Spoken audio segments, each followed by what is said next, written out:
Hello everyone, আমি অঙ্কিতা। তোমরা সবাই কেমন আছো? আশা করি তোমরা সবাই খুব খুব খুব খুব ভালো আছো। তো এই ভিডিওটা হচ্ছে 30শে জানুয়ারির একটা ভিডিও। তো প্রথমবারের মতন চেপেছিলাম বন্দে ভারত ট্রেন। তো পরিষেবা ছিল খুবই সুন্দর।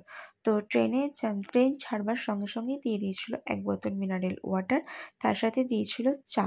তো চায়ের সঙ্গে ছিল একটা কুকিজ দিয়েছিল, আর 3 in 1 একটা টি প্যাকেট দিয়েছিল, মানে যেখানে মিল্ক, সুগার, টি সব কিছুই ছিল, আর 1 কাপ গরম জল।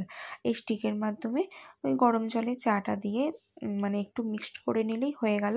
তো এখন বসে বসে চা খাচ্ছি। আর ঠিক 8টা সাড়ে 8টার মধ্যে দিয়ে দিয়েছিল ব্রেকফাস্ট। তো ব্রেকফাস্টে দিয়েছিল জ্যাম, একটা আমুলের বাটার, একটা সল্টের প্যাকেট, আর একটা সুগারের প্যাকেট, একটা টমেটো কেচাপ, কেক। আর এই প্যাকেটটার মধ্যে ছিল কিছু বয়েলড ভেজিটেবল, যেমন গাজর আর মটরশুঁটি, আর এই দেখো আলু ভাজা, আর 2টো ভেজিটেবল চপ, আর দিয়েছিল 2টো ব্রেড। তো এটাই ছিল ব্রেকফাস্ট। তো খুবই মানে খাবার দাবার বেশ ভালো ছিল। তো তারপর 11টা সাড়ে 11টার মধ্যে দিয়ে দিয়েছিল লাঞ্চ থালি। আর এই হচ্ছে পুরো প্লেটটা। তো এখানে সব কিছুই ভেজ অর্ডার করা হয়েছিল, মানে আগে থেকেই এখানে ভেজ বুক বলাই ছিল যে ভেজ। তো এই সময় যদি কেউ মানে ভেজ নেওয়ার পর এই সময় যদি কেউ বলে যে আমি ননভেজ নিতে চাই, তখন তাকে এই পনিরটা চেঞ্জ করে চিকেন দিয়ে দেবে।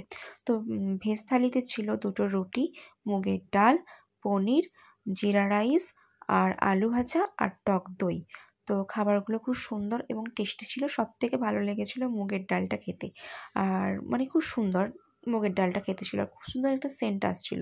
পনিরটাও ভালো ছিল, আর খাবারগুলো মোটামুটি টেস্টি ছিল। তো তারপর সব খাবার মানে খাওয়া দাওয়ার পর দিয়েছিল একটা আমুলের আইসক্রিম, ভ্যানিলা ফ্লেভারের। চলো, ভিডিওটা আমি এখানেই শেষ করলাম। ভালো লাগলে অবশ্যই একটা লাইক, কমেন্ট, শেয়ার করে দিয়ে আমার পরিবারের পাশে থেকো। আজকের মতন আসি, দেখা হচ্ছে নেক্সট কোনো ভিডিওতে। Tata, bye. সবাই ভালো থাকবেন, সুস্থ থাকবেন।